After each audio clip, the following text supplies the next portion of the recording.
محترم حضرات، کل قیامت کے دن حشر کا میدان ہوگا. ایسے 10 آدمی جن کے لیے دوزخ واجب ہو چکی ہوگی، تب حافظ قرآن اپنی رب کی بارگاہ میں سفارش کرے گا. اللہ تعالیٰ اس حافظ قرآن کی سفارش قبول کرے گا اور ان لوگوں کو حافظ قرآن کی برکت سے دوزخ سے نجات مل جائے گی. السلام علیکم ورحمۃ اللہ وبرکاتہ. الحمد للہ رب العالمین والصلاة والسلام علی نبی الکریم. اما بعد، اعوذ باللہ من الشیطان الرجیم. بسم اللہ الرحمن الرحیم. بل هو قرآن مجید فی لوح محفوظ. وقال النبی صلی اللہ علیہ وسلم: خیرکم من تعلم القرآن وعلمہ، او کما قال صلی اللہ علیہ وسلم. صدر محترم اور حاضرین جلسہ، آج کے اس مبارک جلسے میں آپ حضرات کے سامنے قرآن اور حافظ قرآن کے فضیلت کے موضوع پر ایک چھوٹی سی تقریر کرنا چاہتا ہوں. دعا کیجیے اللہ تعالی ہم سب کو عمل کی توفیق عطا فرمائے. تو اس شعر کے ساتھ میں اپنی تقریر شروع کرتا ہوں کہ زمانہ آج بھی قرآن ہی سے فیض پائے گا. زمانہ آج بھی قرآن ہی سے فیض پائے گا. مٹے گی ظلمت شب اور سورج جگمگائے گا. محترم حضرات، ہمیں چڑھتے سورج کی طرح یقین ہے کہ قرآن پاک کا ایک ایک حرف سچا اور صحیح ہے اور جس کے سچ ہونے میں کوئی شک اور شبہ نہیں ہے. اسی قرآن پاک کے بارے میں آپ صلی اللہ علیہ وسلم نے فرمایا: خیرکم من تعلم القرآن، کہ تم میں سے سب سے بہتر وہ شخص ہے جو قرآن کو سیکھے اور سکھائے. اس لیے قرآن دنیا کی سب سے بڑی دولت اور نعمت ہے. زمین اور آسمان، چاند اور سورج، ستارے اور سیارے، کوئی بھی اس نعمت کا مقابلہ نہیں کر سکتی.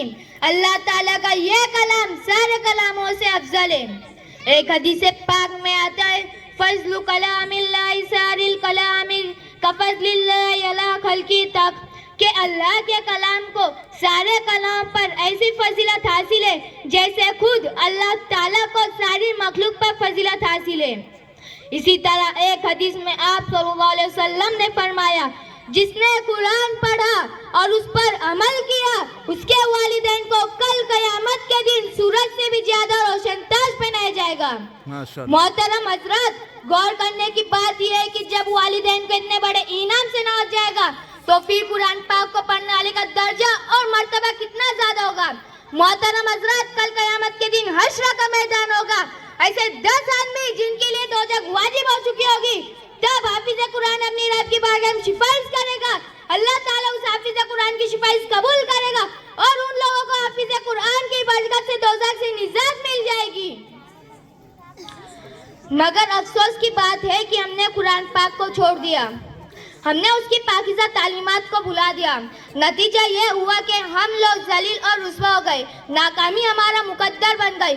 مسلمانوں، سمجھو اور ہوشیار ہو جاؤ. غفلت کا پردہ اٹھاؤ اور قرآن پاک سے وابستہ ہو جاؤ، ورنہ تاریخ ہمیں کبھی معاف نہیں کرے گی. خدا نہ خواستہ اگر ہم نے چند پیسوں کی لالچ میں اپنے بچوں کو قرآن پاک سے دور رکھا اور ہماری نظر آخرت کی نعمتوں کے بجائے دنیا کی ڈگریوں پر رہی تو یاد رکھیے خدا کے یہاں جواب دینا پڑے گا. اسی لیے ہمیں چاہیے کہ خود بھی قرآن پاک کی تلاوت کرے اور اس کے احکام پر عمل کرے اور اپنے بچوں کو بھی قرآن پاک کی تعلیم دلا کر ان کو حافظ قرآن بنا کر آخرت کی کامیابی حاصل کرے.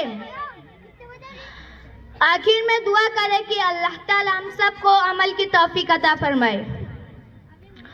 تو اس شعر کے ساتھ میں آپ لوگوں سے رخصت چاہتا ہوں. الہی رونق اسلام کے سامان پیدا کر، الہی رونق اسلام کے سامان پیدا کر، دلوں میں مومنوں کے الفت قرآن پیدا کر.